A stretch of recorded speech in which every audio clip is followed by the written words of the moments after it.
Really appreciate you making time. This is an interview in a series that I've been doing for leaders in the family violence space. So I'm really looking forward to hearing some of the things that we've been talking about that I think will be of enormous interest to them. Wil, you were elected as the Assistant Secretary at Victorian Trades Hall Council in 2014.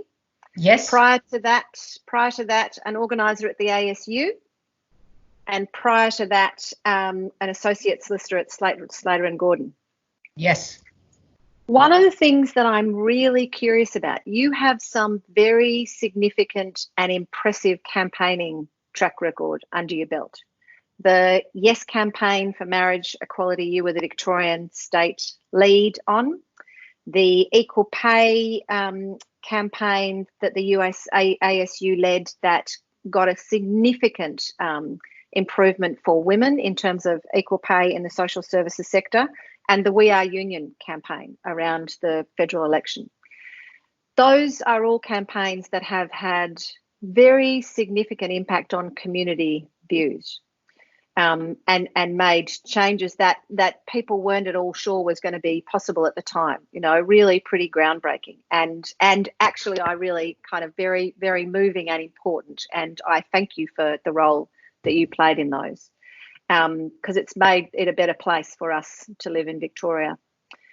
Wil, what's your learnings from those campaigns, and particularly kind of speaking to people who are in the family violence sector, thinking about how to work to stop violence against women and children? Oh, that is a very, very big question, isn't it? It is. Maybe the best way to answer that is to talk about how I understand campaigning happens. From the campaigning I've done, and then people can draw from that the bits that are useful, because there's a kind of so the first thing I'd say is, for us, I campaign collectively. So campaigns only deliver large scale change when you can build a sense of common purpose and a sense of collective around that, for a couple of reasons. The first is that you can reach more people, talk to more people. Like, the more of you that are there in collective, the better you do. But also because campaigning for social change is really hard work, and collective does two things. One is it keeps you honest, so that there is always somebody when you go, this is a great idea, who says, maybe that's not such a great idea, or why are we doing that, or is that actually our purpose? Like, is that where we're going? They keep you honest and grounded. And it also means that in the moments where campaigning is too hard and you are tired, when you've had your 50th conversation with someone on the phone and it's been shit the whole time, there is someone who can step in and either lift you up or just take over, who can just go, you know what, you've done your bit for today, you go, I'll get through the rest of that. So the first thing for me is campaigning is a collective experience, and there are lots of reasons for that. The second is that most of the campaigning I've done has been kind of framed by a core set of questions. So what do we want? When do we want it? Who can give it to us? What's our story? And what's the story that is about both building collective and persuading people? And how are we going to get the story out there? So every campaign I've done essentially begins with those core questions. And actually the hardest of those is, what do we want? Because social change, because what we're about is tangible, measurable, real world change. So, for instance, we don't run campaigns that are about changing attitudes, or that are about, like, for us, changing attitudes is a step towards a tangible change. So what's the tangible thing? We want to change a law. That means we have to change attitudes to X, Y, and Z. And I mean, I would describe in my mind, for instance, the refugee campaign as an example where it's been really hard to define the what do we want, which has made building collective quite difficult because, in fact, we don't agree, those of us who want to see Australia do better in that space, we don't agree about what that means in the real world. Like for some, that means open borders. For others, it means close the camps or the offshore detention. For some, it means a regional solution. For others, and because we don't agree, we can't do that. So the what do we want bit is really important, and that's the bit that takes some time. Then the when do we want it, I mean, that's about whether there are external timeframes that determine that. So the Yes campaign for marriage, the postal survey campaign, for example, is different to the broad marriage equality campaign. The broad marriage equality campaign didn't have a time frame on it. It just said it'll happen when it happens. The postal survey, we were really clear that we had to do X, Y, and Z by certain dates. So that changes what you do. Who can give it to us is about working out, and that's linked to what do we want, then who can deliver that to us in the real world? Who makes the legislative change or who implements the program or to deliver that change? And then you build collective around the bit for me that is really critical is the story. What is the story that we are telling that is consistent with our values, that we can ask our people to go out with their hearts and tell that is true for them and is a true story, but that is also persuasive to the people that aren't necessarily from that same value set or from the same place as us. So like in the marriage equality campaign, the story was about, people would talk about rights, but in fact, rights isn't a values proposition, right? The right to have this thing, no one really cares about rights, but what they do care about is a sense of, so we would say there are 6 words that you should be saying, and I may not remember all of them, but they were equality and fairness, love and commitment, and what were the last 2? There are a couple more words in there, but the love and commitment one was interesting, right? Because people would say marriage equality is about love is love. And it was like the people we want to talk to, there's a generation of people for whom love and marriage actually isn't a simple story, right? No. Because there's a generation that got married for reasons other than love, but what they did understand was commitment. So when we did training, we would talk about, you've got to be out talking about equality, you've got to be talking about fairness, you've got to be talking about love and commitment, but don't just love is love has meaning for some generations, but it doesn't for others. So put those 2 things together. And that's a story, and it's also, if we do that consistently with our values, we understand that there are people who don't support marriage equality, for example. That doesn't mean that they're homophobic or that there are lots of reasons, and they're on a journey, and it might be that they come all the way on the journey with us, but they're just not quite ready for the marriage part of the journey. So Nana doesn't have a problem that her grandson, is gay. She accepts her grandson. She accepts her grandson's partner. He comes they have the big family celebrations. It's all great, but marriage is a step for her that goes against something deeply ingrained, which is a religious view or just a set of assumptions. And that doesn't mean that Nana's homophobic. It just means Nana's not quite there yet. And so the story is delivered without judgment. And that's a thing that that's a story that our people who were doing that campaigning could understand, but it's also about appealing to a universal set of concepts around what we believe we want society to look like. And so they're universal values, but we understand that those universal values, there are counter propositions as well. So you can the example I would always give is you can be a parent who both believes that every child in school should feel safe and be able to be who they are, but at the same time you might be nervous about the Safe Schools program because you don't understand it.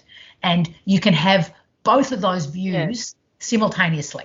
So we aim to appeal to the value, we talk to the value set that works for the story that we want to give.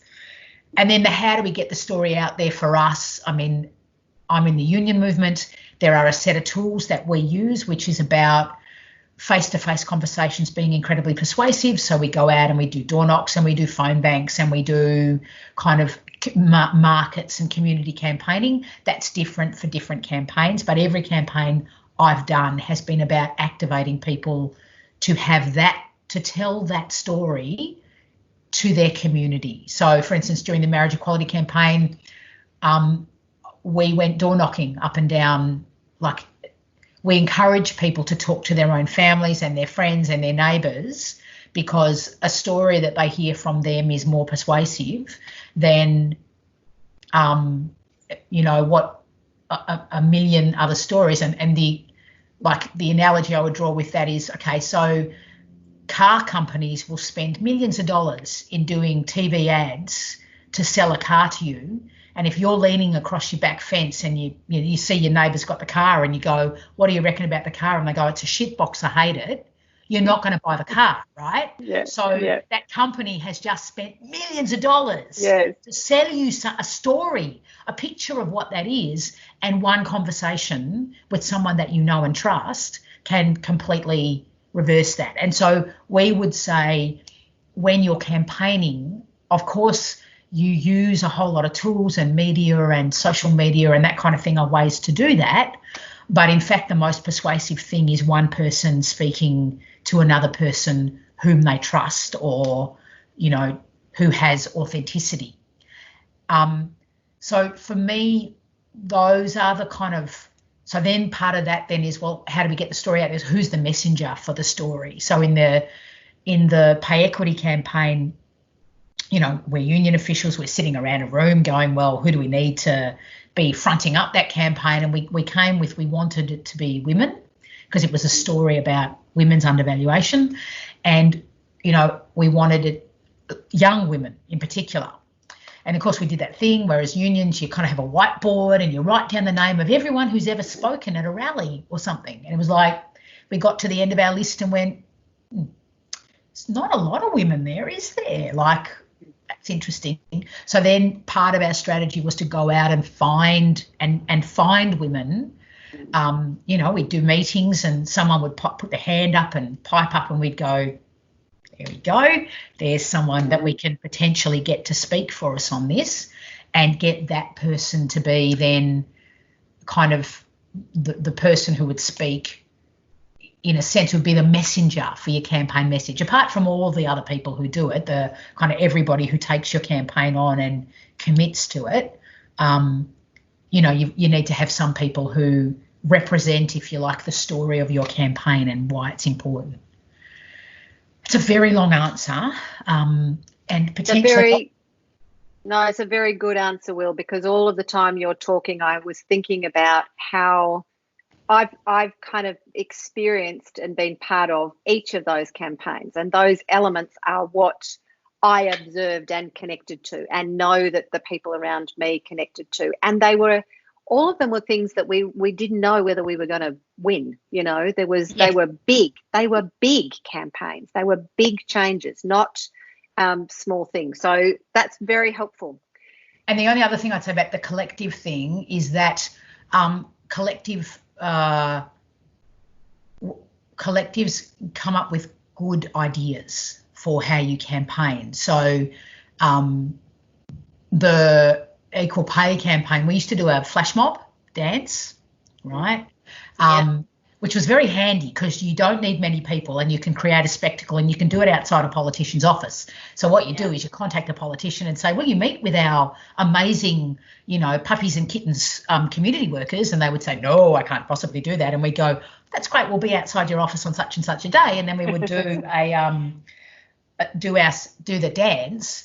And that came from one of our delegates who was a member of a dance group and said, I could do this dance and we could teach it. And this is a classic of a trade union, like me, grumpy union official going, oh, dance, oh, God, I'm in the middle of doing all this other stuff and you want me to, we've got to do a dance. And I swear to God, it was the best thing that we did because our people loved it. It was a real pick-me-up. They would do it at the drop of a hat anywhere, and they owned it. And so it was a classic of a trade, you know, me, the know-it-all union official who knew nothing really about what was going to work. And, you know, it was Lisa, our secretary, assistant secretary at the time, who came in and said, oh, I want you to do this. And I was just like, oh, God, fantastic. And it was perfect thing to do. So that's the other thing about collectives is that they come up with some really awesome and crazy ideas. Yeah. Lovely idea. Wil, you've talked quite a bit throughout that in terms of the work that is involved in that kind of high octane kind of pressure, time pressured work at the moment, and the type of people and energy it takes to do that. At the moment, we're all kind of experiencing the impact of the pandemic and 2 months of living and working remotely, and not being able to connect in. How do you take care of yourself? Again, what are kind of some of the lessons from, and how do you take care of your people? And what are you thinking about that at the moment in terms of managing this process and time? Oh, this is really hard for us at the moment. Because the people that want to do that kind of work they're very passionate.